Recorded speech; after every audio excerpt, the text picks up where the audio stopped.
billion, and we start focusing on all these little issues that, again, they get blown up. You know, my guess is the administration, in terms of making these cuts, will make them so they really have very little impact on people. I keep saying, when you go from $4.4 trillion to $7 trillion, I have to believe there's literally hundreds of billions of dollars of spending that if we eliminated it, nobody would even notice it. But again, because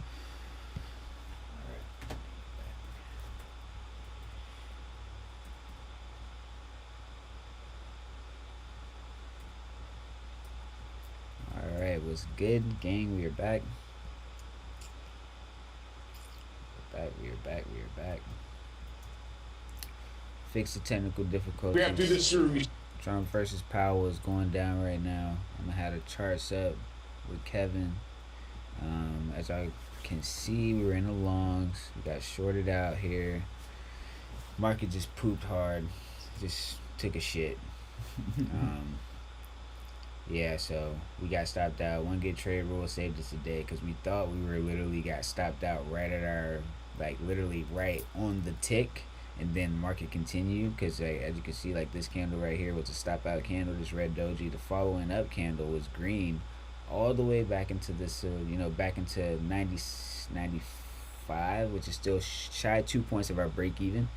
And then it just collapsed. Yeah, so shorts are in. Same kind of thing with yesterday. Shorts came in hard, bro. For real.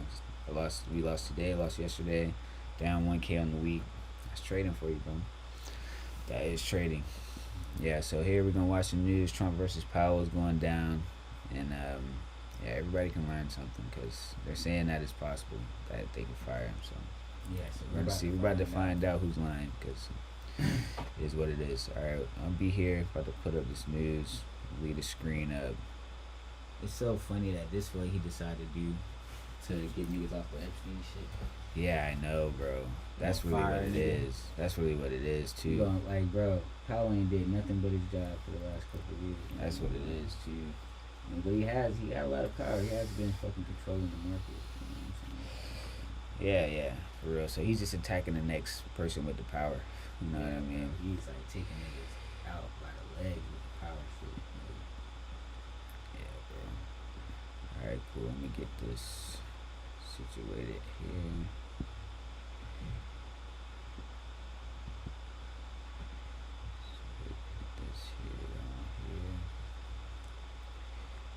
Decision package, you start focusing on $9 billion, and listen, $9 billion is still a lot of money. Yeah. But in comparison to $1,900 billion in deficit, it's measly.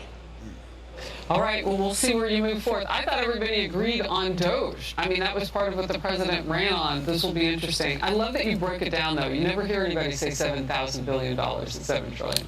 All right, a new investigation. Senator, it's actually yours. Boring. All right, come on. Bloomberg now reporting this thing with Powell is actually probably exactly why you're seeing that candle drop. What's this? Epstein matter is BS? Within the movement, ultimately, I think that actually hurts them because I don't know how many MAGA base members are going to say, yes, I support what Pramila Jayapal and Eric Swalwell are saying. I'm on their side. So actually, I think they're hurting their own cause. How do you respond to that? Well, good, then he shouldn't worry about it. I mean, look, we're all speaking to the bases we have.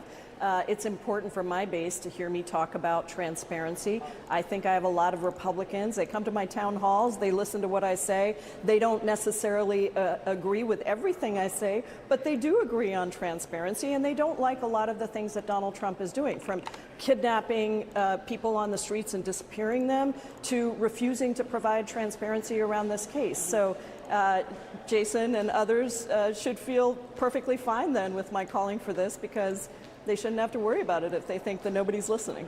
And I'm going to go to the big, beautiful bill in just a second. But do you think your base cares about the Jeffrey Epstein stuff? I mean, I know you say they want transparency, but do you get the sense they care about this issue? I think what they care about is corruption. And there are so many different ways to look at. Yeah, I actually kind of agree with this lady. I can't believe I'm saying that. People do care about the corruption. Honesty. And, you know, I think there were a lot of people that are good people who trusted that Trump said he was going to help decrease prices for working people, that he was going to make life better, that he was going to stop inflation on day one, that he was going to stop wars around the world and the United States engagement. And they're looking at this as another example of how Trump lied to them, how he said one thing, but he's now arguing for another thing. And to me, that's the corruption and the hypocrisy are the things that are making people question this president, even if they voted for him. And I have, as I said, people in my district, people across the country who may not agree with me on a bunch of other things, but they do agree that they are disappointed, angry even, with what is happening, including, you know, the fact that this big bad betrayal bill is going to strip healthcare from 17 million Americans, or strip nutrition assistance. 17 million is a really big sort of reach there of what probably will actually happen because of work requirements on Medicaid or whatever. So I think that's a little extreme. But she's not wrong that people are frustrated about, you know, here, we're going to fight corruption, and then, JK, we're actually just going to cover it up. Can't believe I'm actually saying she's not wrong. Because usually I don't agree with much this lady says. But when you delve into the numbers here, they actually approved by a 29-point margin of the tax cuts that the bill permanently extended, something many Democrats have been speaking out against. What do you think of that? Do you think Democrats need to rethink their messaging at all on this? No, I think we have been, I'll speak for myself, I have been tying the fact that healthcare cuts, and it's 12 million on Medicaid, but don't forget there's an additional 4 to 5 million that will lose healthcare coverage and see their costs increase because of the Affordable Care Act restrictions that are here as well. So that's where we get the 16 to 17 million. I think what is important is for people to understand two things. Number one, that they are going to be paying more for health care. They're going to be poorer and sicker, right? And why is that? Because $5 trillion in the largest transfer of wealth from poor and working people is going to the wealthiest millionaires, billionaires, and corporations. So that connection is what I have been emphasizing over and over again. It is about making Americans poorer, but you have to ask why. Why would they do this? Because their constituents are going to get poorer and sicker in their districts, but they're doing it because they want to help the millionaires and billionaires and big corporations get another yacht, get more profits, maybe have another luxury wedding that costs $50 million in another country. This is the thing that Americans of all ideological stripes are so furious about, is that wealth is getting concentrated, power is getting concentrated, and even their Republican members of Congress are not doing what is in the interest of their constituents. They're doing what's in the interest of the lobbying billionaire class. Congressman Jayapal, thank you so much for your time and for coming on the show. We appreciate it. I mean, that was pretty spot on.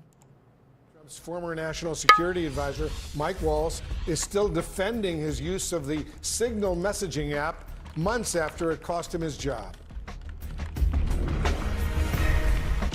I'm very pleased to announce Live Aid. You seem to hit.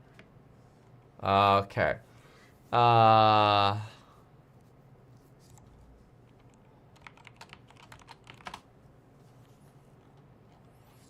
Okay. So, this Fire Powell thing is getting a lot of attention more and more and more. Just keeping an eye on this.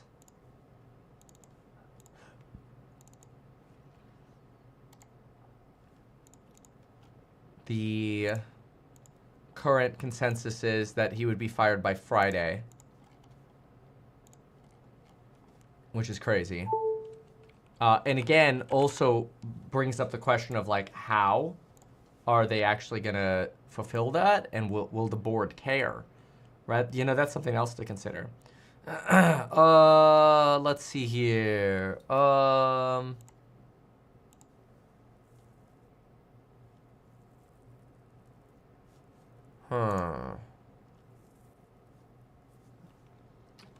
see what's going on with stonks right now. Q's down about 47 bips. Dude, Open Door is still holding, which is awesome. ASML is still down about 10.5 though. Yikes. Let's see if they're talking about it on the Dooms. The Doomsday channel. Valued at around $200 billion, and expanding infrastructure at a scale that's... Oh, this is about the Saudis, how Musk is basically sucking up to the Saudis to get some dollar hollers. Now what's the product? What's the revenue stream? All of that makes it a big business. Right, so in Memphis, Tennessee, you have Colossus, hyperscale data center footprint. The rest of the reporting is that, they might also be looking at the UAE. There's a relationship with G42 and Elon Musk. They might be looking at Africa. The main thing is, you just mentioned it, the product. Where is XAI at? Grok 4 was this big moment on social media, but what do we know about the model and its capabilities? Yeah, I mean, this still feels like a company that's making more headlines for the controversies than for the capabilities of its products. That said, it does seem to be hitting benchmarks that are comparable to some of the leading providers out there, including OpenAI. But what we have not seen really from XAI yet is it play a real central role in the business and developer ecosystem. This is not a company that's partnered and done deals with a bunch of Fortune 500 brands. It's not necessarily a central tool for developers and software engineers. They are starting to implement higher price tiered products that might start to gen up revenue. But I don't know that we've really seen it prove the business case yet. But who knows where it goes in the next 6 months. Bloomberg's Seth Ligerman, thank you very much for joining us. Let's get more on the race for AI data centers. Catherine Huff, University of Illinois, Urbana-Champaign Associate Professor, somebody that has also held multiple roles in the Department of Energy across the US government. That report just there, I broke it with colleagues this morning in the Middle East. But what's interesting about it was my understanding is XAI and Musk's rationale is to look to regions where energy is cheapest, which puts a reflect. I mean, that also makes sense. Like, go, build the factories where it's going to cost you the lowest amount of money to operate, which probably isn't the United States, which then again reiterates this whole argument of like, are people really going to invest in the United States? Which is going to be a huge component. A lot of AI data center companies are looking towards new energy and building new energy for the grid, like nuclear energy. New York Times, president drafted letter to fire Powell. Yeah. God.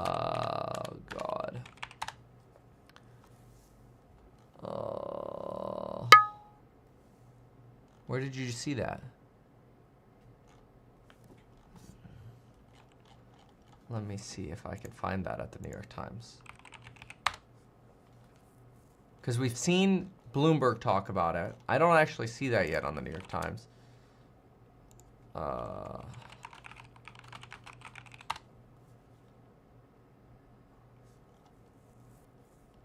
Found it. Somebody's screenshot here. Trump has drafted a letter to fire the Fed chair and asked Republicans if he should. Wow. Let's see if I can actually get that. Trump has drafted letter. Trump drafted letter, fire Powell. Nope, got it. 6 minutes ago. This is insane. President waived a copy of a draft letter firing Powell at a meeting in the Oval Office with House Republicans. Well, this now confirms that concern. What's going on with treasuries? The market's falling. The 10 year's up.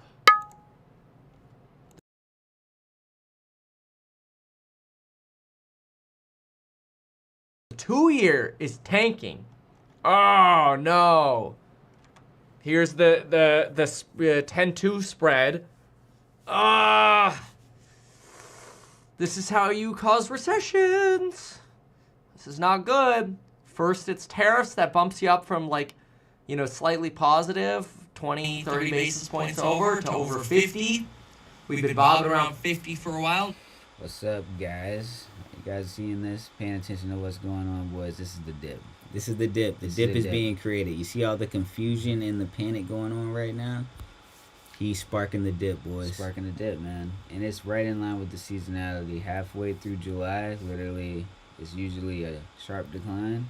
Right off And the all-time highs. Right off the all-time highs. It's 16. We just slipped under. We just tested last week's low, which is 62.46. Always know your levels. You know what I'm saying? Headlines are everywhere saying that Trump is moving closer to firing Powell. Trump versus Powell right now is going on. He's about to cover up the Epstein shit and everything. With this. Yeah, he's about to cover up the Epstein shit with this, guys. Literally. Stack your money, hold your chips.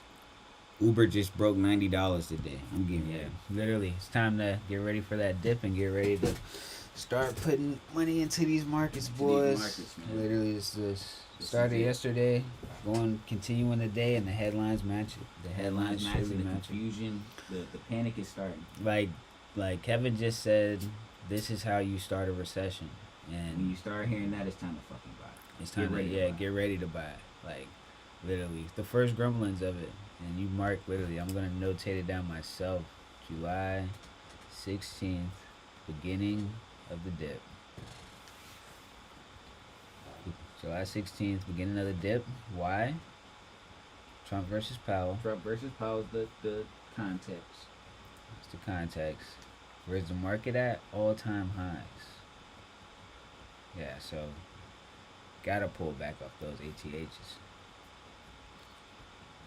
So, for example, Uber made a recent high at 97. When this price is 20% off. When Uber's price is 20% off at 97, that's going to be our time to buy shares, to get options. For real. So pick a stock, get the high that it just made in this all-time high zone. Wait for it to depreciate about 20, 30%. That's when you're looking to buy. If you're looking at options, you want those options to depreciate between 30 to 40%. And then it's time to buy. It's a simple equation. Shout out on your leisure. For real. I think they actually have an option course going on tonight on their website, but they dropped some jewels on their Monday show, which I always tune into. Simple algorithm. You know what I'm saying? The dump and the panic is happening right now, and it's right in line with seasonality. So, perfect. Yeah, literally. And what bro's saying, correlates to, like, this is what you call panic.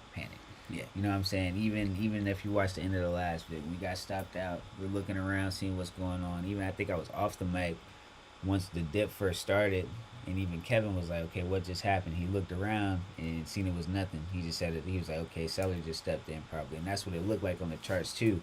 Yeah. And then these headlines started trickling out of Trump is trying to fire Powell, start trickling out. But now, I mean, as we just wicked under last week's low, which is right here around 46, for real. Now, New York Times is picking it up. As soon as Bloomberg reported this shit, that's when the big drop happened. You know what I mean? So you got now major publications. CNBC might post anything, but if Bloomberg, Wall Street, you know what I'm saying, Wall Street Journal, New York Times, they're you know what I'm saying. They said he waived a letter. Yeah, he drafted a letter. He drafted a letter and he was waving it in the Oval Office this morning. And it could, it's correlated to that PPI. The PPI came out soft. I mean, CPI came out hotter than expected yesterday. But honestly, they don't really give a fuck about that because we don't give a fuck. Consumers don't give a fuck about that. PPI, that's production inflation. Yeah. Production inflation went down softer than expected. You know what I'm saying? So inflation is kind of a null and void right now. Yeah, it's null and void, for real. But then you got also the grumblings of this Epstein stuff going on behind the scenes as well. So, like, this is just kind of showing you, like, it's kind of beginning. And shout out Wall Street Trapper on the seasonality of things, because really what's playing out is a bigger algorithm. You get what I mean? The market, just seasonality-wise, it's going to do certain things at certain times. You know what I mean? And it's playing out, man. It's playing out. Like, I want to see what the daily's looking like.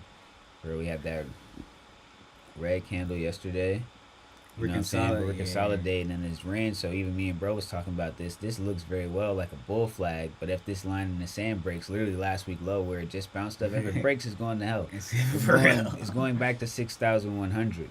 You know what I mean? So even that holding right now, like, literally it just wicked under last week's low. Like, this could either be enough to send it back up in the continuation direction, but based on seasonality, what's going on in the news, we're at all-time highs. This market is like the pullback. It should be ready for it. It should be ready for it. We just broke the SMA. One of my estimates, this is a random estimate that I just keep on here. And as you can see, this little blue line is super thin, but when it's over it, it's riding it, man. It's riding it. Every time it gets under it, then it does pull back hard, even if it gets brought back up and goes back over. You know what I'm saying? But, you know, we could be watching the trend change, and on seasonality wise, it's right on time. So I'm picking my stocks and prepping my pockets to load in, because there's no time to load in up here, of course. So we just got bread sitting on the sidelines. Even this account we've been trading all summer, it's just a 100K straight to fund it. It's not super impactful. You know what I'm saying? So like, it's nice that summer trading is coming to an end, and we're kind of gearing up for our plan for fall once we get really back into it. But I mean, the rest of the summer could be pretty cool, because they kicked the can August 1st, so that's gonna jump some volatility, you know, come 1st of August, and then the volatility we're experiencing right now with the tariff stuff, Trump Epstein stuff, and now this Trump Powell stuff. You know what I'm saying? It's pretty good, man. For our I hate to say wish, because it's not about wishing, but just to having, it should have been short since this double top yesterday, for real. But we've been trading in this range, even we're still in it. You know what I mean? So like, at the bottom of the range, you buy it. At the top of the range, you sell it. You know what I'm saying? It's the lowest that has been in this range since the 7th. You know what I mean?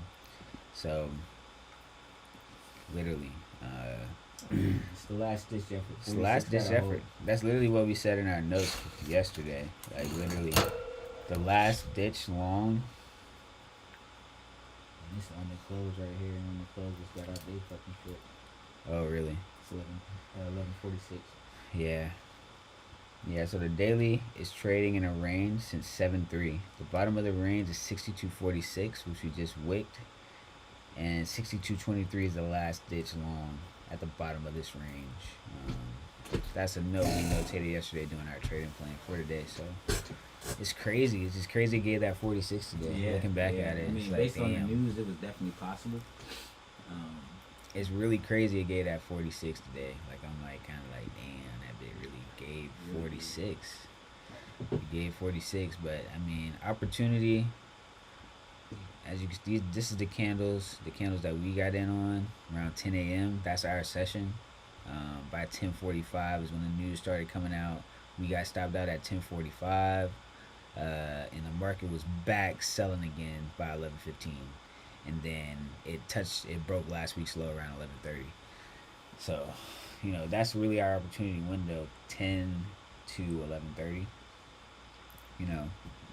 And if you really look at like take 9:30 into account, you know what I mean? 9:30 made the highest high, you know, out of this consolidation here, and then sold, and then, you know, it was the Thursday low, last Thursday low area, last Friday low area, to yesterday's low area. All this right here, it was demand, and it turned into supply. But yeah, going back out a little bit, back into what the macro is going on. Like a random trade in the day, like one trading day out of the grand scope of the macro, it's not really a big deal. As long as we is on process, we got A+ on the process. I'm doing this process every day. I don't care if it wins, I don't care. The monetary outcome is not really something we're focused on. Data over time, it spits out good, so we're rocking with it. The main thing to make sure we're always getting is the context of the market, what's going on. And, you know, based on, we're already getting a hint that seasonality could be stepping in for our shorts around this time, and then we can see it playing out. Even with the news and everything, it's playing out. So it's pretty cool to see it actually, you know, doing that. Let's see if I can get. Yeah, it's good. We're gonna have an off day tomorrow, so we can Yeah. sit back and see what happens. Off day tomorrow, so definitely gonna kick it. Sit back, see what happens. This is gonna keep developing throughout the day. President Trump plans to fire Federal Reserve Chair Powell soon, he says, according to White House officials. Trump told a group group of House Republicans about the plan Tuesday night, but pressure has been growing on Powell for months, which is true. The pressure is leading. Other Republicans, including Treasury Secretary Scott Bessent, insist Trump has no plans to dismiss the central bank leader. Like, see, that's what I'm saying. This is pretty conflicting. Now, this Bessent said that. He insists that Trump has no plan to dismiss the central bank leader. So now, same thing Kevin was saying. You got him saying one thing in the public and doing another thing in the background. But Bessent also, he was the first one to say remarks that the Fed is moving slow. That's what triggered it. Yeah. That's what triggered it. Bessent signed with that nigga. He signed with him and then he not, because he know that they can't legally do that. He don't want to be a part of that fight. Trump and other White House figures have launched a multi-pronged attack on Powell to push the central bank to lower its key borrowing rate. Most recently, they have blasted Powell over renovations to the Fed's Washington, blah blah blah. Yeah, they've been pressing Powell, man. They've been pressing Powell, and then I mean, Trump nominated Powell for the chair in 2018 November to succeed Janet Yellen, who went on to become Treasury Secretary under former President Joe Biden after holding the Fed position for 4 years. The Senate confirmed Powell the following February, but has been the subject of frequent criticism from Trump both during the presidencies. All right, I mean, it gets people from not talking about the E word. Yeah, you know what I mean. Literally. That's all. It's just a bunch of confusion. So just get ready to buy, guys. Yeah, we want to see these dips, man. Yeah, all-time highs is just a tough place to trade anyway. Yeah. Just get ready to buy, get ready to go, you know. Long portfolios. That's all I can say. Long portfolios. All right, boys. I'm about to sit down here for a second. We're gonna let Powell play. Powell play. Let Kevin play and shit. Everything just reset.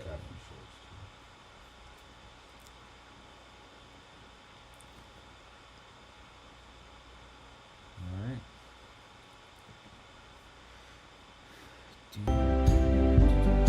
Click below and qualify today.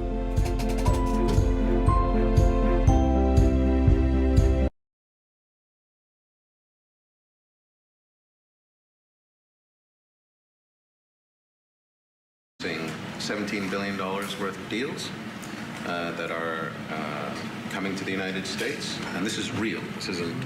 It's real money. These aren't fake deals. These are real deals. They don't have to borrow the money. We don't have to borrow it. It's coming in, and it only builds upon a legacy that we're very proud of. We have had a relationship in the civil side between our two countries since 1893, and formally since 1948.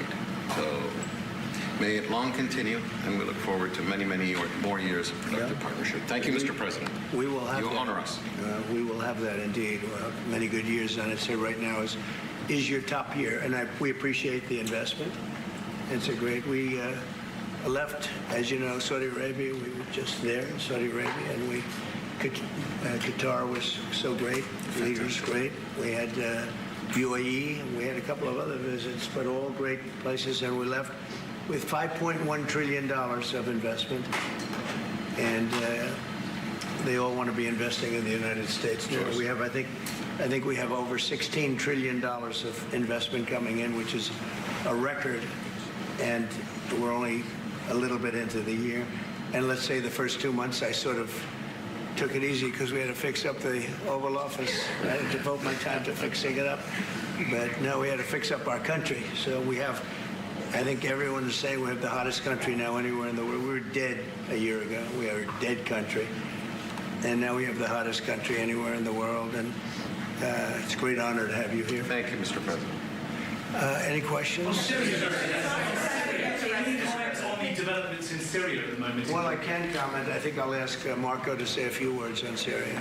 Yeah, it's complicated, obviously. These are historic, long-time rivalries between different groups in the southwest of Syria, Bedouins, the Druze community, and it led to an unfortunate situation and a misunderstanding, it looks like, between the Israeli side and the Syrian side. So we've been engaged with them all morning long and all night long with both sides, and we think we're on our way towards a real de-escalation and then hopefully get back on track in helping Syria build a country and arriving at a situation there in the Middle East is far more stable. So in the next few hours, we hope to see some real progress to end what you've been seeing over the last couple hours. Mr.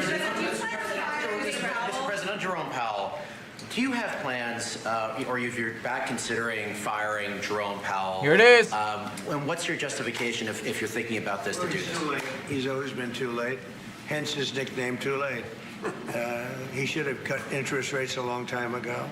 Europe has cut them 10 times in the short period of time, and we cut them none. The only time he cut them was just before the election to try and help Kamala or Biden, whoever the hell it was, because nobody really knew. Obviously, that didn't work, but he tried to cut them for the Democrats, Kamala. And how did that work out? You'll tell me. It didn't work out too well, did it? But I think he does a terrible job. He's costing us a lot of money. And we fight through it. It's almost, the country's become so successful that it doesn't have a big impact. But it does hurt people wanting to get a mortgage. People want to buy a house. He's a terrible Fed chair. I was surprised he was appointed. I was surprised, frankly, that Biden put him in and extended him. But they did. So, no, we're not planning on doing anything. We're very concerned. He's doing a little renovation for $2.5 billion of the Fed, building a renovation, and they have a close to $900 million cost overrun. Planning. And it's a shame. But the biggest cost overrun is the cost overrun for interest rates, because we should be paying 3 points lower, and we would save $1 trillion a year in interest if that were the case. And all it is the stroke of a pen. And that goes for his board, too, because his board is not doing the job, because they should try and rein this guy in. So he's doing a lousy job, but no, I'm not talking about that. Fortunately, we get to make a change in the next, 8 months or so. And we'll pick somebody that's good, and we'll pick somebody. I just want a fair job. We want to see lower interest rates. Our country deserves it. We're making a lot of money. We're doing great as a country. We have no inflation, record stock market, record business, record everything. Everything's.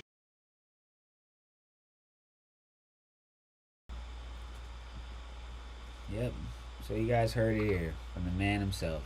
As the market pumps, he's not doing anything to Powell, because he can't, bro. For real. Powell's out in 2026 anyways. It's just a talking point. So he can sit on here and not get questioned about damn Epstein. This man has learned the fake news and he's playing their game. As you can see, the market's going to stay in this shitty range. Kind of mad I missed 46 long. Whoever got that 8, that was like the golden one, the weekly level. For real, but it's not over yet. This day has just been interesting, but look at this hour. Just want you guys to see this whole hour was just news. And down here, people were saying that he was about to fire Powell by Friday. Up here, he just came out and said Powell's out in 8 months, because he is. Because legally he is. So just want to put that out there and let this continue.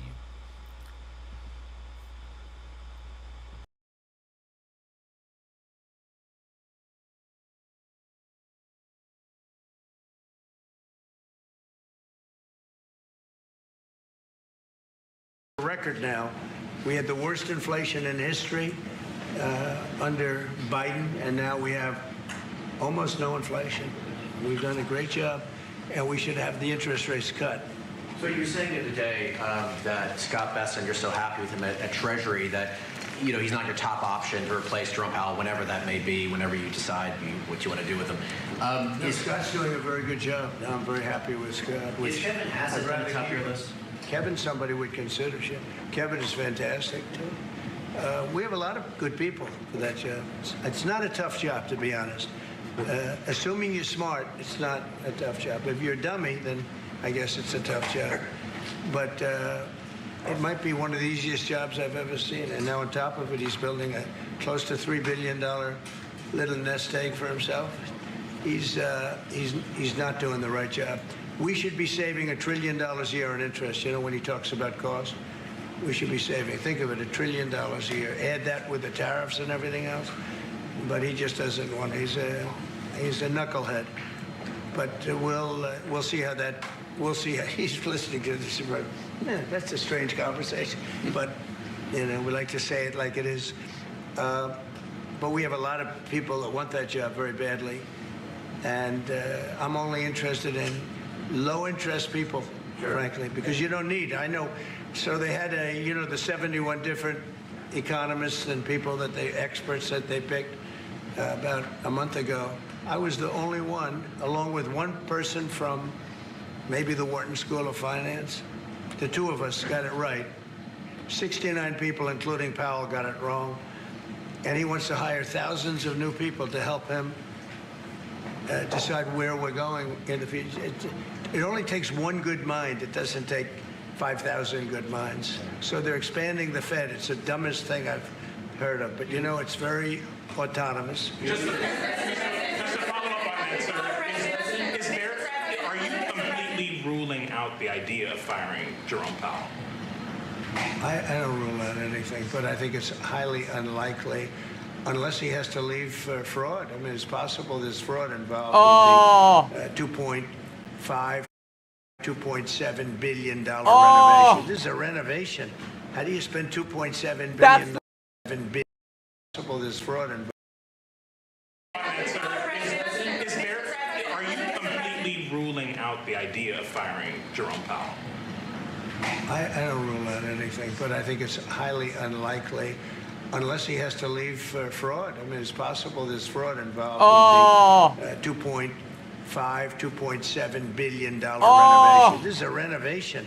How do you spend $2.7 billion? That's what they're going to allege. They're going to allege and he fraud. Didn't have proper clearance, et cetera, et cetera. So that's going on. So there could be something to that, but I think he's not doing a good job.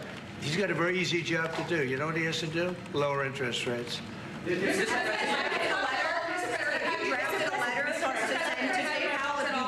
That you are going to fire him? Have you drafted a letter? I haven't drafted a letter. So you didn't show a letter to Republican lawmakers last night? No, I talked about the concept of fire him. I said, what do you think? Almost every one of them said I should. But I'm more conservative than they are. We talked about it. In fact, we had 11 of the 12 people here yesterday for a very big bill having to do with crypto. Introducing Iron Beam, the best choice for futures trading. Iron Beam is the industry. With us every single vote. But during the conversation, when we were talking about it, I asked, what would you do about that? They all said would fire him. Mr. President, thank you for taking my question, sir. You were in Pennsylvania yesterday. You unveiled $92 billion worth of investments. One of those jumped out, though, $15 billion in Homer City to build the largest natural gas power plant ever. I was at the rally where you told Homer City residents that you would not forget them when the biggest coal plant in Pennsylvania closed down. You delivered for them yesterday. What message do you have to those residents? Well, I'm happy. Homer City. I was there, and I said, I'm going to produce something, I don't know what, because they had shut down this massive coal plant, one of the biggest in the country. And it was just purchased by the gentleman that you met yesterday, a very substantial man. I don't know if he's maybe not as substantial as you, I'm not sure. But he's pretty substantial. You know who I'm talking about. And they're going to spend billions of dollars on rebuilding it, and it's going to be the largest plant of its kind in the world, I believe, actually in the world, and it's going to be great. So we really fulfilled that promise to Homer City, but it's to Pennsylvania, basically. I won Pennsylvania, and very conclusively won Pennsylvania, so I owe them a big debt of gratitude, but thank you for bringing that up. We raised 92, it's actually going over 100, so it'll be over $100 billion to be invested in Pennsylvania. It was Pennsylvania Energy Project. So we had, everybody was there. Larry Fink was there. I mean, everybody was there and done a great job. The senator did a great job. And we were very proud. That was a great meeting yesterday. Thank you very much. Mr. President, for actually for each of you. So for the Crown Prince, are you planning on taking any of the Patriot missiles that you're going to receive from the United States and divert those to help Ukraine?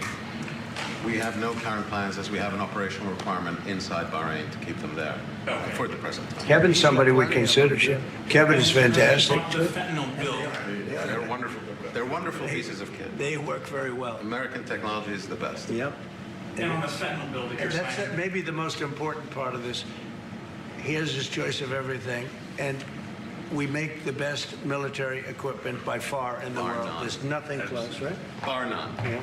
Thank you.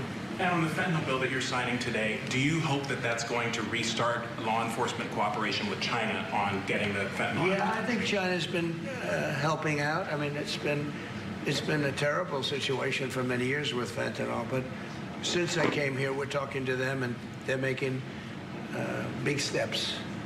They're also, as you know, being penalized. You know that, right? They're being penalized with tariffs because of the fentanyl, but they want to do something. We'll see what happens.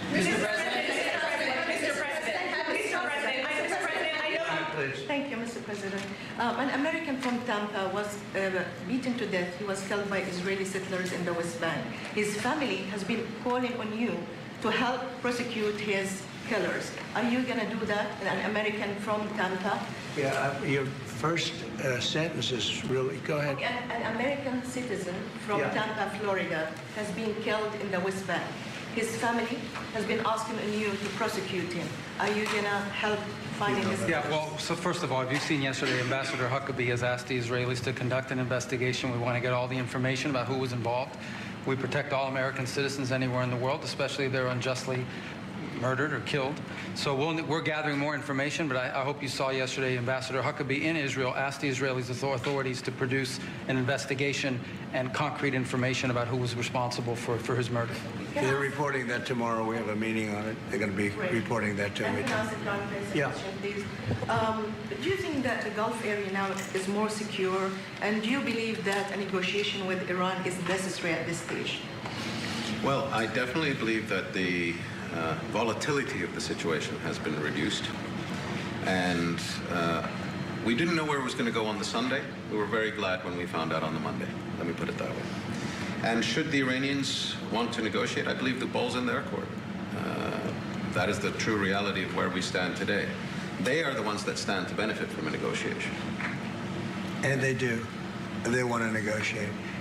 They want to negotiate badly. We're in no rush because, we said we could have made a deal. They should have made a deal. And then we bombed the hell out of their various places. We're in no rush, but if they want to negotiate, we're here. Yeah. Mr. President, I know you want to move past all this intrigue over the Epstein files, but I do want to ask you to clarify something you said this morning. You said this was all a hoax. Has your Attorney General told you this was a hoax? What evidence? No, it's not the Attorney General. No, I know it's a hoax. It's started by Democrats. It's been run by the Democrats for 4 years. You had Christopher Wray and these characters and Comey before him. And it's a bad group. It started, actually, look at the Steele dossier that turned out to be a total hoax. The 51 agents, the intelligence, so-called intelligence agents, it was a hoax. It's all been a big hoax. It's perpetrated by the Democrats. And some stupid Republicans and foolish Republicans fall into the net. And so they try and do the Democrats' work. The Democrats are good for nothing other than these hoaxes. They're bad for policy. They're bad for picking candidates that can get elected. Like in New York, we have a communist running. He may get elected too, actually, but he'll destroy the city. No, it's I call it the Epstein hoax. It takes a lot of time and effort. Instead of talking about the great achievements, we've had a great gentleman. Yesterday, as you know, went on CNBC and he made the statement that Trump may go down as the greatest president of all in the United States. And instead of talking about the things we've achieved, we've had tremendous achievement. They're wasting their time with a guy who obviously had some very serious problems, who died 3-4 years ago. I'd rather talk about the success we have with the economy, the best we've ever had, and all of the things we've done, including the Middle East. I mean, you see it. Instead, they want to talk about the Epstein hoax. And the sad part is it's people that are really doing the Democrats' work. They're stupid people. Yeah, go ahead. Mr. President, there's lots of reports coming into this meeting that you planned on firing Fed Chair Jay Powell. Markets Is that reacted. right? Those are reports, but they're not true. So what would be useful to know, are you committed to picking someone from the outside? Are you going to interview individuals that are so on the many board people right that now? want that job. I have people that I've known a long time. They're calling me, begging for the job. You know what you need there? A smart person with common sense, but you need a very smart person for that job. I think it's one of the easiest jobs in government. You show up once a month and you make a statement about where the economy's going, and we're going to raise or lower interest rates. It's probably the easiest job I've ever seen. That's why I'm trying to figure, why does he want to expand and add more people? He's going to add more economists to tell him what to do. But the economists, I was right. All the economists were wrong. They admitted it. They admitted it this morning. Quiet. Go ahead. Mr. President, on Jerome Powell, you mentioned fraud in an earlier answer. Are you saying you want Yep. to investigate the Fed chair for fraud related to this renovation? Well, I think he's Good already question. under investigation. He spent far more money than he was supposed to on rebuilding. I didn't see him as being the kind of guy that would want to have parks, rooftop parks, and everything else on top of buildings. But who wants to spend that money for the Fed? The Fed is supposed to sit there and say where interest rates are going, and a couple of other very easy things to do. And he spent $2.5 billion. I think he's got some problems. Thank you, sir. You also reported a monthly surplus in the month of June, $25 billion. A ton of money. With these new tariff rates coming into effect on August 1st, we're going to be bringing in even more tariff revenue specifically. How much revenue do you think we can consistently bring in from these tariffs, and how big of a game changer is this, not only for the economy, but also fiscal responsibility? Well, we're going to be bringing in, already we've brought in over $100 billion.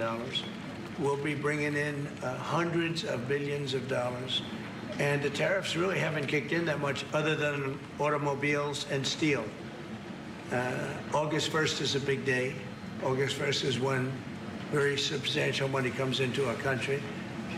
We've made deals with a lot of great places, but we had one yesterday, that was announced. We have another one coming up, maybe with India. I don't know. We're in negotiation. When I send out a letter, that's a deal. In other words, that's a deal. They don't want to ever say that. Oh, how many deals have you made? The best deal we can make is to send out a letter. And the letter says that you'll pay 30%, 35%, 25%, 20%, in one case 50%, Brazil. And because what they're doing to their former president is disgraceful. I know the former president. He fought like hell for the people of Brazil, that I can tell you. And I believe he's an honest man. I think what they're doing to him is terrible. So, we have some pretty good deals to announce, but every time we send out a letter, that's the deal. The big one really is going to be on the 150 countries that we're really not negotiating with, and they're smaller. We don't do much business with them. Because you have a lot of countries, you have over 200 countries. A lot of people don't know this, but we'll have well over 150 countries that we're just going to send a notice of payment out, and the notice of payment is going to say what the tariff, and it's all going to be the same for everyone, for that group. They don't, they're not big countries, and they don't do that much business. It's not like the ones that we've agreed with, like China, like Japan, where we're negotiating with them, but I think probably we'll live by the letter with Japan. We're very close to a deal with India where they open it up. Indonesia yesterday was, it wasn't an open country, now it is. And they have tremendous copper, quality copper, and probably the most copper. And we made a deal with Indonesia. We pay no tariff, zero, and we have total access to trade. That's a phenomenal deal for our companies. And we, on 19%, they pay 19%. And it's a good deal for them, it's a good deal for us in that case. But we have a number of them coming up. But overall, we're doing well, and we're taking in a lot of money. A lot of money. We have the number one, we have the most oil of any country in the world, even more than them, which is hard to believe. But we have a little larger piece of land, right? We do, sir. But so. we're number one in the world in oil, and we're drilling. I can't help it if I'm popping, see them watch like. Help stop wars, actually. If you want to know the truth, it's going to help stop wars. And we hope to get it down a little bit more. But we have oil down to $2, $2.25, $2.50 in numerous states. We hit one at $1.98 a gallon. And that's a great thing. That's one of the reasons that inflation's in check. When you can do that, you stop the inflation. What Biden did is he ended our policies, went to his policies. He doesn't have a policy. Some lunatic around the desk had a policy. Whoever operated the auto pen had a policy, which is, by the way, I think the biggest scandal. That's the scandal they should be talking about, not Jeffrey Epstein. The scandal you should be talking about is the auto pen, because I think it's the biggest scandal, one of them in American history. So the economy is doing really well, and people are seeing it. Yeah. Will you ask Attorney General Pam Bondi to release more documents to finally put this controversy to bed? Yeah, whatever's credible, she can release. If a document is credible, if a document's there that is credible, she can release. I think it's good. But it's just a subject. He's dead. He's gone, and all it is the Republicans. Certain Republicans got duped by the Democrats, and they're following a Democrat playbook. And no different than Russia, and all the other hoaxes. They're started by the Democrats, and some Republicans. In this case, I was surprised, but they got duped. But have you talked about it with her the last week? President, first of all, remember your high-ranking officials, whether it's been your FBI director or Pam Bondi, they have made some inconsistent statements in the past. We've had. Well, I don't know. I can't speak about him, but I can say that Pam Bondi, I really think that she's done very good. She says, I gave you all the credible information, and if she finds any more credible information, she'll give that too. What more can she do than that? I mean, honestly, what more can she do? And we do have bigger problems. We have problems with millions of illegal people that came in here, and they're killers and murderers. We have 11,888 murderers that were allowed into our country by Biden, sleepy Joe Biden, stupid Joe Biden. He allowed them into our country. And you know what? We got to do something about it. She's got a lot of things she's working on. And, it's very sad that somebody can be waylaid, that just get waylaid. But I think she's doing a great job, President. In your Truth Social this morning, you mentioned past supporters when you were talking about the Epstein issue. Does that mean that you're effectively disowning any supporters who are now calling? I lost a lot of faith in certain people, I lost.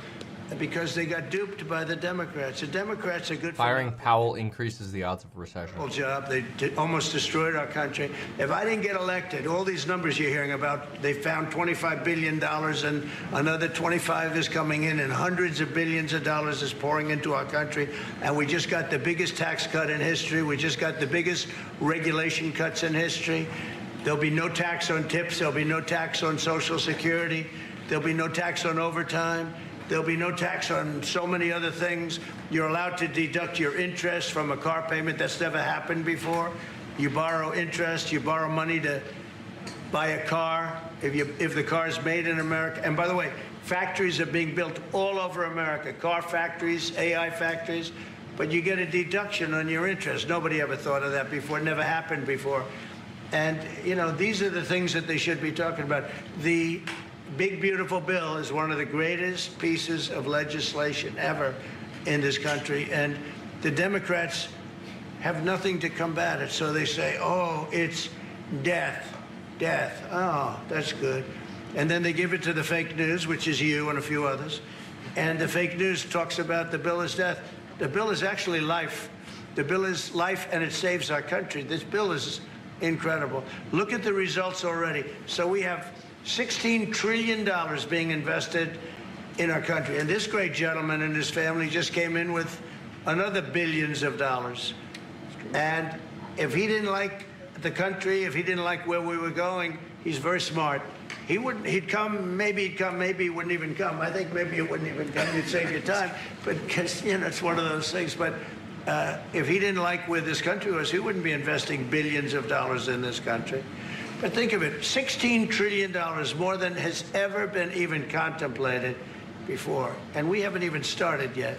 So that's what I want to talk about. I want to talk about the success. And the Democrats have nothing to show for what they do.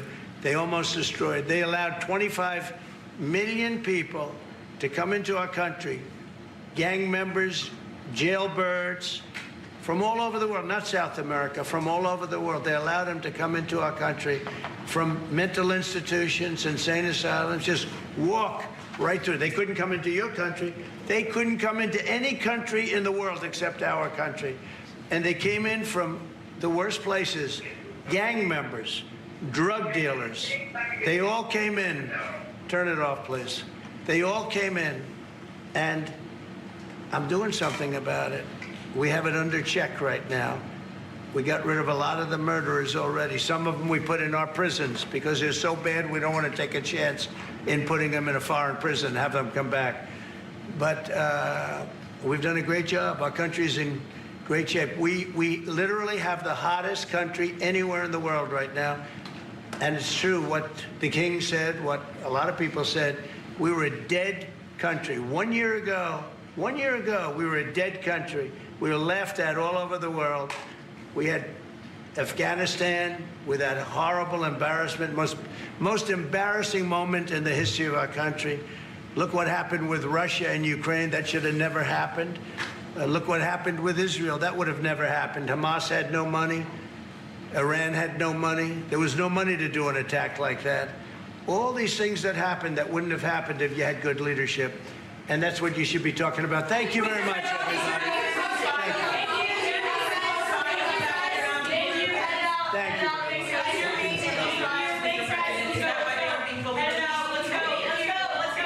you. Okay. People who keep bringing up the Epstein hoax are stupid people.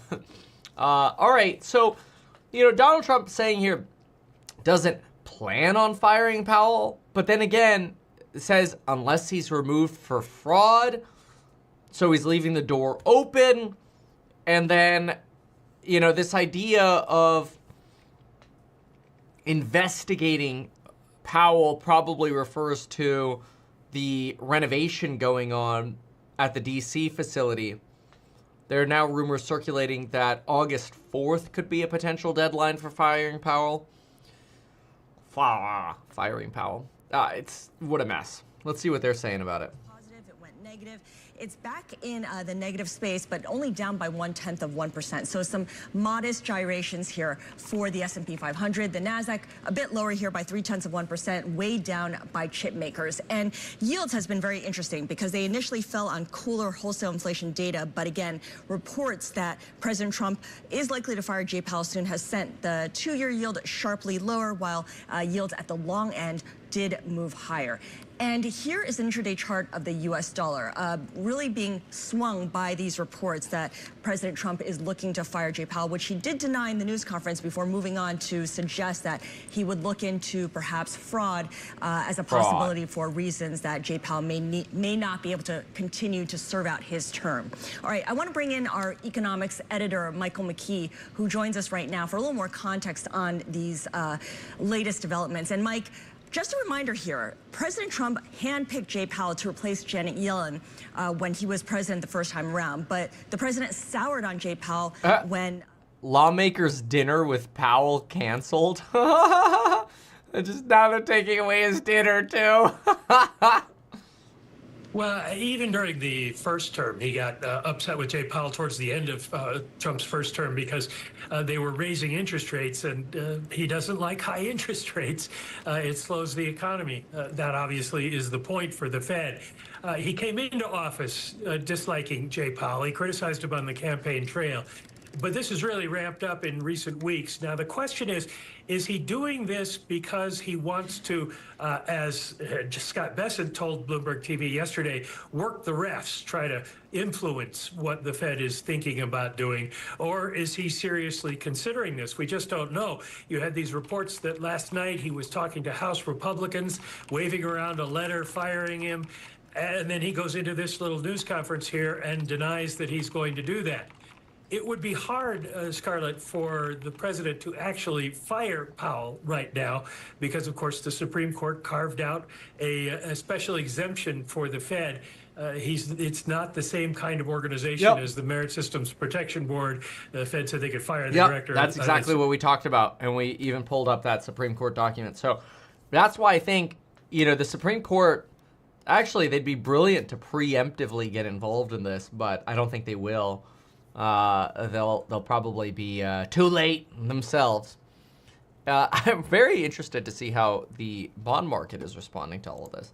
So let's go take another look here. Bond market. So the 2-10 spread, it's chilling a little bit after that presser. So maybe that helped a little bit. But you could see, here's the 5-day chart. I'd like to make this a little larger. Let's just go to the 1-day, I guess. Yeah, here's the 1-day chart on the spreads. So, we could probably annotate this. Yeah, let's do that.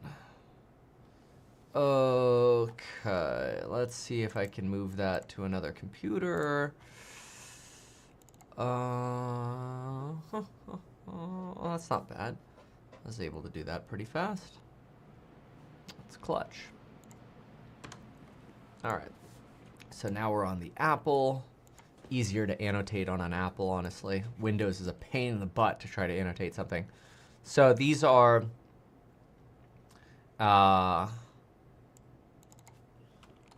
rumors, fire, Powell talk yesterday with GOP. All right. Then you get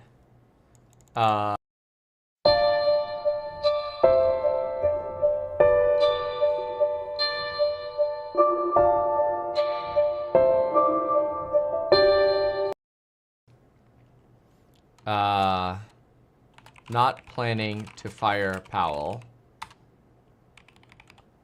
And then you get, unless there's fraud, which is probably right about here. And then, Powell's under investigation. For renovation. So, can I do little arrows maybe? This seems to be kind of how this went. Here, fire Powell by Friday. This is here. Not planning to fire Powell.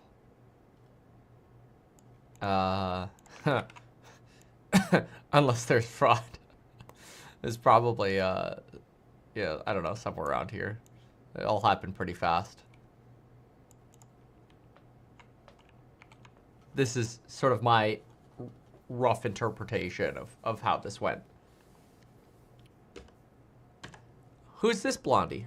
Scarlett. Well, actually, President Trump himself confirmed that he asked those Republicans in a meeting last night. There are about 12 Republicans that visited the White House to actually talk about some legislation on the Hill. And instead, he said that he posed to them whether or not he should fire Jerome Powell. And he said he actually did have their support. And then in some cases, he thought that they were taking a more aggressive approach compared to what he is thinking. And of course, you heard him there saying that he's not planning as of now to fire Jerome Powell. Of course, one of the big questions here is sort of the legal context and whether or not he actually obviously has the legal basis to do so, as Michael McKee was just outlining. But what we're starting to see is the administration really elevate this accusation that started with the head of the Federal Housing Finance Agency, Bill Pulte, who is alleging, without much details, that Jerome Powell misled Congress in testimony about these recent renovations to the Federal Reserve. Now, we should say if that official says that Powell has only been truthful and that the renovations aren't extravagant, but critics have been pointing to what were ballooning costs for that project, now reaching over $2 billion. It is our understanding that Jerome Powell has ordered an inspector general report into those renovations, and we are awaiting further details on that. Interesting enough, though, of course, the pressure really has been lifting on Jerome Powell, and you heard President Trump in that press conference there say that many people do want this job. He did float Kevin Hassett's name during that press conference, of course, the NEC director. Scarlett, as you well know, our analysts at Bloomberg Economics say that there are likely 3 characteristics that would make a candidate successful in getting this. One is loyalty to the Trump administration. The second is credibility to the markets. But the third is something that they call unconventionalism vis-a-vis the economic establishment, essentially someone who might not be afraid to buck the trend in favor of this administration. Yeah, and do exactly what the administration wants. Tyler, really appreciate it. Bloomberg Washington correspondent Tyler Kendall in our D.C. Tyler Kendall. There's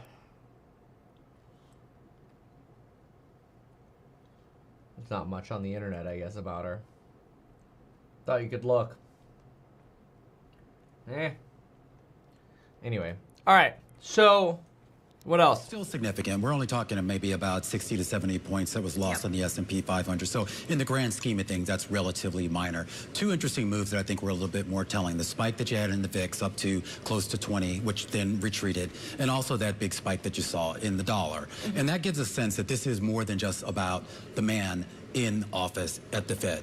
This is more about the institution itself and the credibility that that institution is supposed to be a beacon of. When you think of the U.S. economic system, probably the 2 people that I think not only we as Americans look to, but global investors look to as being the sentinels in that are probably the Fed chair and the Treasury Secretary. And right now you have a Fed chair whose tenure is in doubt. A lot of people, as Tyler alluded to, jockeying for this job, some less qualified than others. And then you have this weird dynamic that I kind of wish Mike got into, is that, you know, Powell still has a 2028 board seat that he can stick on. And right, so he can lose his Fed chair job, but at least legally he could still ride out. And that would create a lot of awkwardness. And there's been a lot of discussion about the fact that there's no legal mandate that the head of the FOMC also has to be the Fed chair itself. Usually the governors step down. Like when you're the chair and your chair term is done, you don't just go back to being a member. You typically leave. Messy, and that's where you start to get, I think, more incredible market moves. Yeah, we're really in uncharted territory here in terms of the pressure from the executive office on the Federal Reserve, at least in modern times. So Molly, talk a little bit here about some of the candidates that would be potentially in line to replace Jay Powell once his term as Fed chair does end next May. Right, so as Romaine was just starting to say, we have Kevin Hassett, who's the director of the National Economic Council. So Kevin Hassett really seems to be the guy who's the unofficial front runner at the moment. I mean, as the reporting has been coming out, it seems that was Larry Kudlow's job in the prior administration. At the moment, this is somebody who is so very aligned with Trump, not just now, but really the longest standing of anyone who's in contention at the moment. So he is very much fully on the MAGA agenda, is very much pushing through with the tariff communication and sticking to the message that this is not going to be inflationary, that this is positive for the economy. So he is definitely the guy that, you know, makes a lot of sense in Trump's mind. Another one who's also up there would be Kevin Warsh. This is a former Fed governor who has an interesting story, you know, was seen. Hassett's odds actually jumped after that presser to about 25% from 19%. Chris Waller's just not really getting a lot of mentions. You also have Chris Waller, who is a current Fed governor. That would probably be the easiest one to push through as somebody who's already on the institution, somebody who Trump actually appointed to the Fed years ago. And then we have Scott Bessent, who is the Treasury Secretary right now, who is supposedly involved in this whole process of what it would take to appoint a new Fed chair, who possibly could be Scott Bassett. So there's a Dick Cheney kind of situation where he's overseeing the committee to sort of find the next Fed chair, but maybe it'll just end up being him himself, right? That's probably where we're going. But it gets to this idea, though, too. I mean, you throw out all of these names, but the question is, what are the expectations? I mean, I guess with how Trump says how easy it is and how he's a better economist than all the other economists, maybe Trump just picks himself. Look at this. Will Trump fire Powell by August 31st skyrocketed from 10% this morning to over 50% and then back down. Just keep in mind, with Trump saying, oh, I'm not planning to, that means nothing. Trump wasn't planning on attacking Iran either. At least what he publicly says. I mean, they've been telegraphing 2 rate cuts this year and what, 3 to 4 next year potentially. Yeah, and according to official and according to the official dot plot. And so I know Trump thinks we should be, 2-3 percentage points lower, but that's still a pretty healthy cut by any sort of historical measure. And I'm a little confused as to why he wouldn't be a little bit more receptive to that, because the market certainly is. Well, because he wants it done right now. And of course, part of this is politically motivated. Part of it is making sure that the economy is in good standing by the time the midterm elections roll around. And something that, that Trump keeps harping on too as well, with the reason why the Fed should be cutting, is that it's costing so much for the country to service its debt every year. The thing is, though, a lot of that has a lot more to do with where the 10-year Treasury rate is than where the federal funds rate is. And the 10-year Treasury rate, what's it, still around 4.5% right now, plus or minus? Like, that's 4.47%. Okay, so yeah, plus or minus 4.5%. That, like, that is really more what's dictating the interest that the U.S. pays on its debt every year. And that is also really probably going to stay so elevated because of a lot of what's going on with the fiscal picture right now and the tax package that just got passed. Which they dictated. Yeah, and something else that just wanted to circle back to that Trump had said in this impromptu news conference, that Biden had appointed Powell as chair. That is incorrect. Trump actually appointed Powell. Biden kept him on. Yes, but Trump put him on in his first term. Yeah. So just to clear the airwaves on that. A good reminder for everyone involved, especially as he continues to make the case that Jay Powell has been too late in cutting interest rates. Romaine, thank you so much. Romaine Bossa, co-host of... All right. So... Ugh, this is frustrating. It's 2 rumors now are Trump will make a decision on Powell by Friday or by August 4th. So both of those are being talked about now, both dates. Let's see what else is going on in the sticks. So Roblox is doing really well right now, up 6.5%. Open Door continues to kick butt. This has been a big call of ours in the Alpha report that, when it was over here consolidating and started trending up, we're like, guys, this is such a low cap stock and everybody knows about Open Door. It could really catch momentum. And so if you haven't joined the Alpha report yet, what are you waiting for? My hope is that you could pay for your access really quickly. With some of our insights. But anyway, obviously can't give guarantees, but I mean, this one's great and has been kicking butt. It's still kicking butt today. So if you haven't joined yet, go to meetkevin.com, join the lifetime access, which is an option right now. We'll probably go back to the non-lifetime access monthly option soon. But for right now, you could use Mr. Too Late as a coupon. What else is going on? We've got Tesla bouncing off 318. Where is that puppy? I know it's moving. Ooh, you're also getting a bit of an ASM recovery here. A little bit. You consolidated around 10 to 11% down, but you're getting a bit of a recovery. Yeah, here's Tesla. It's really trying to break off of that 318 line. It's got some more work to do. All right. In speaking with the Trump administration? We are in very close contact both with the European Union. We are part of the internal market, but also with... I don't know. Flipping away. Still 57 basis points now, so you're definitely keeping on some of this, extra uncertainty now in the bond market thanks to these Trump rumors. Because we were at like 53 this morning. We're now, 57, 58. Done a terrible job. They almost destroyed our country. If I didn't get elected, This is a all replay. these numbers you're hearing about, they found $25 billion and another 25 is coming in and hundreds of billions of dollars is pouring into our country. And we just got the biggest tax cut in history. We just got the biggest. I'm Jasmine. I'm Allie. Two Florida friends who love to hit the open road and see where it takes us. Check out our channel and see what we find along the way. On the new episode of Discovery Drives, we're getting artsy at Wynwood Walls. Come along for the ride. Not everyone's life runs in straight lines. At Sophia, we get that. Our flexible... By the way, factories are being built all over America, car factories, AI factories, but you get a deduction on your interest. Nobody ever thought of that before. That was President Trump moments ago blasting some of his fellow Republicans who are demanding answers in the Jeffrey Epstein investigation. And it comes shortly after he called supporters who were upset about this weaklings and said he doesn't need their support. Let's talk more about this with a terrific group of reporters here. CNN's Priscilla Alvarez, Mark Caputo of Axios, Tia Mitchell of the Atlanta Journal-Constitution, and CNN's Aaron Blake. Mark? Yes. There's so much there to react to. I think the most interesting thing for me as someone who covers Trump is he reacts to these crises and a crisis that's been fueled by conspiracy theories by adding more conspiracy theories. Instead of just saying, I knew Jeffrey Epstein, there's no credible evidence against me, let's move on. He says, this is a Jim Comey, Barack Obama, Joe Biden plot, and it's the Jeffrey Epstein hoax. And so if anyone thinks that This is interesting. Apparently, in Canada, a small plane was hijacked.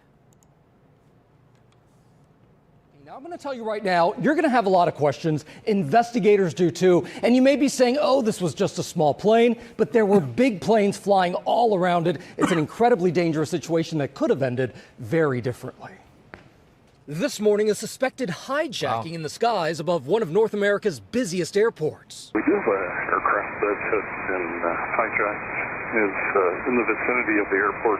This was the plane, a small single-engine Cessna 172, and it was going in circles over the Vancouver airport Tuesday, all plane traffic held in place. Yeah, there's a little Cessna orbiting the airport, trying to stop everyone from going flying for some reason. Vancouver is a major international airport, and so nobody knew whether the person had nefarious intent and intended to hurt themselves or to crash into somewhere on the Vancouver airport. So quite concerning. Air traffic control alerting other pilots already in the skies nearby to be on the lookout and take caution. I'm just going to let you know that so that you can continue looking out the window. It's a 172, and just in case anything starts heading towards you, you have the ability to move at your discretion. Now an urgent investigation underway, authorities saying that the person who took control did it in protest, but it's unclear what the protest was for. Looks like he's on the downwind right now. The plane ultimately landing safely, police seen in this video surrounding it, taking the suspect into custody. So this morning, those questions: who was this alleged hijacker? How did he get in that plane? Why did he start flying it? What was the protest for? Those are all important questions for investigators this morning because, again, we're worried about those passenger jets, those large passenger jets flying all around. This is so bizarre. Really bizarre. All right, Gio, thank you. That's crazy. Here's some more. Here's some real comms, I guess. It's 389. Fly the publishment approach. There's a rogue at 172 at about your 1030, 4 miles northbound, descending out of 1,800 feet for 1,000 feet. So pull up and go around, fly the publishment approach, and stay this frequency. Hey, what's that 39 in the mess? You could hear the autopilot disconnect in the background there. Whoop, whoop, whoop. Because they're breaking off their flight path, and rather than, hit the mist basically, or nav direct to the mist, they're just going disconnect the autopilot. We'll just fly it. Crossing south, he's slowly descending out of 13. I'll let you know when I switch you to departure. Okay. On this frequency, all on this frequency. We do have an aircraft that's been hijacked. This is insane.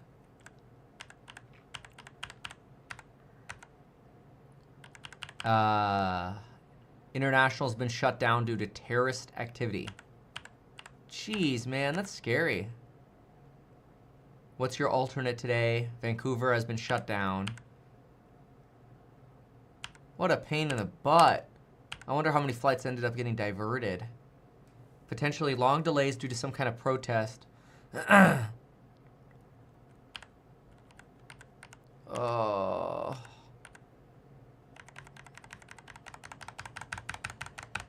That's crazy. I want to see if I can find out more on this, and then we'll circle back to this in just a moment here. But let's listen to Varnes in a moment, or for a moment. We'll start with the president on Fox and Friends in June of 2024. Why is it not flipping? Would you declassify the Epstein files? Yeah, I would. All right. I guess I would. I think that less so because, you don't know it. You don't want to Change affect the people's channel. lives if it's phony stuff in there because there's a lot of phony stuff with that whole world. But I think I would, or at least Nationally, I can't tell you. I don't think it plays nationally when it's up against Republicans. I mean, Donald Trump is loving this. One of the good things about having it in New York City, it's the media. $1 or more, call Fisher today. Call 1-800.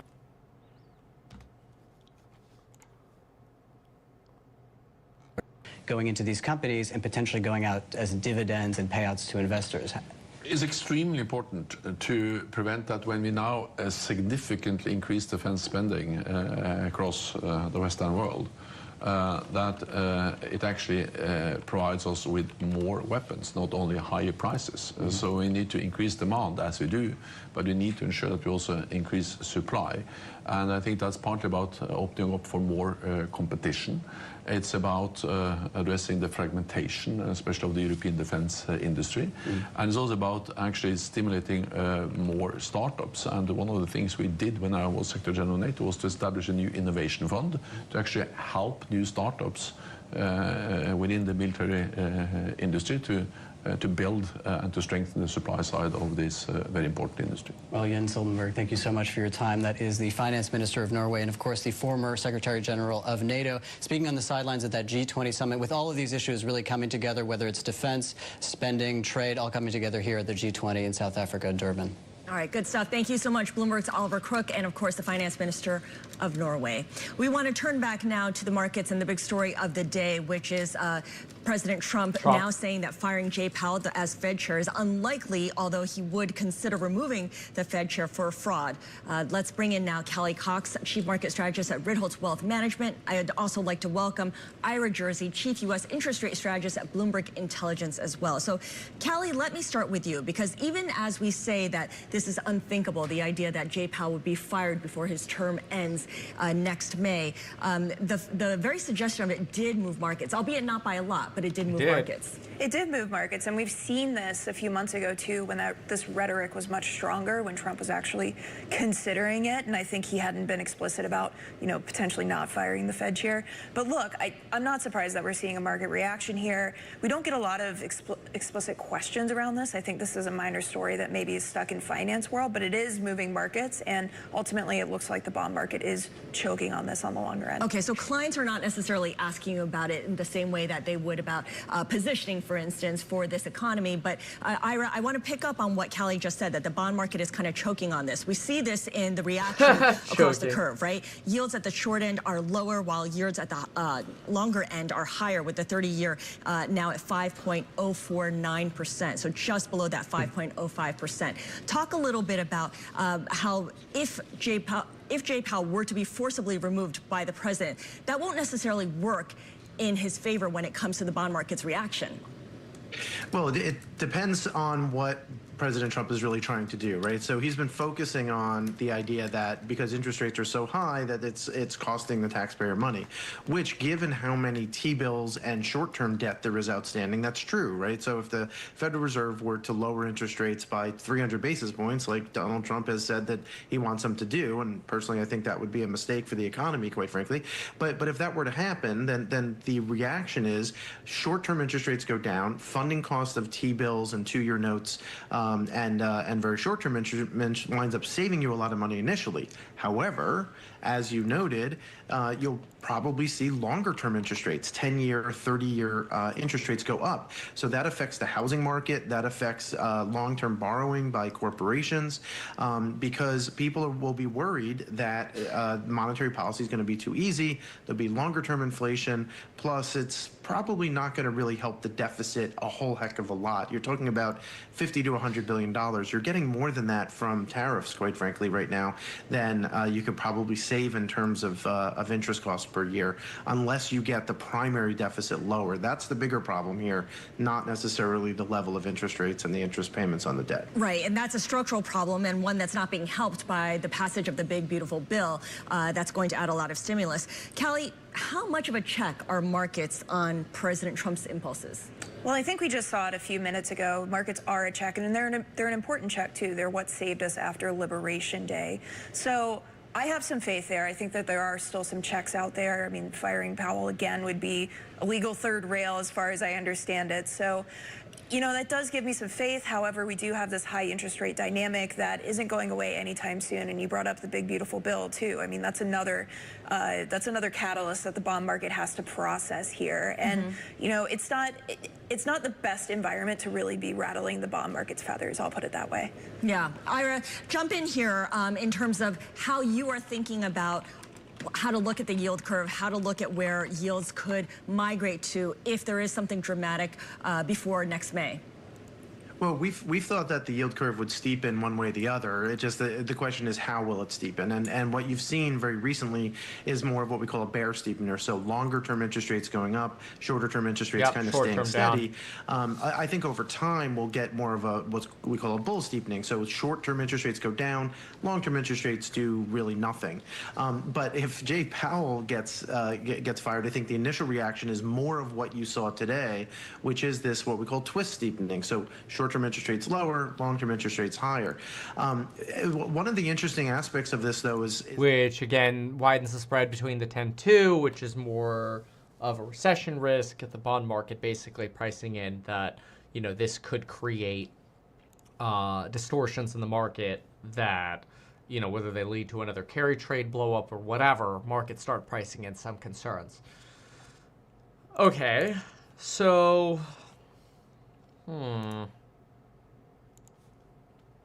Let's see here. All right. What else? Let's see. I want to see what Nick T is saying about this Powell stuff.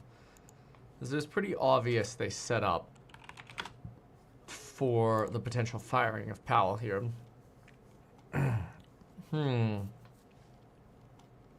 Oh, already slapped together an article on it. Yeah. President denies he's planning to attempt to fire Powell, however, raises the prospect that Powell could be removed for fraud. I don't rule anything out, but I think it's highly unlikely unless he has to leave for fraud. Right. Fed board approved the construction project in 2017. Latest renovations began 3 years ago. Fed building has faced cost overruns due to unforeseen construction conditions, as well as more asbestos than anticipated, contaminated soil, and higher water table. RIP. It's also a historical building. The building allegations take on greater significance given the legal constraints on presidential power. Okay.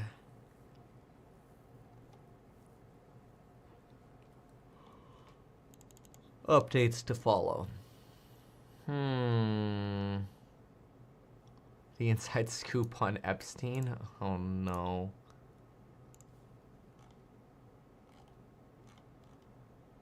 Diamond defense Fed independence. Trump ended up sorry he tried to control the Fed. To Kevin's battle to be the next Fed chair. Oh yeah, I got, during that presser, look what I was able to do. Oh, as I say it, it doesn't work. Why? That's funny because we got it working. We got this. Let me check. Betrayal. We got that. Welcome. Nice to have you. You want to talk about lovemaking, right? Okay, we got that. Kevin is very talented, but I don't know if it's going to be him, but he's a very talented guy.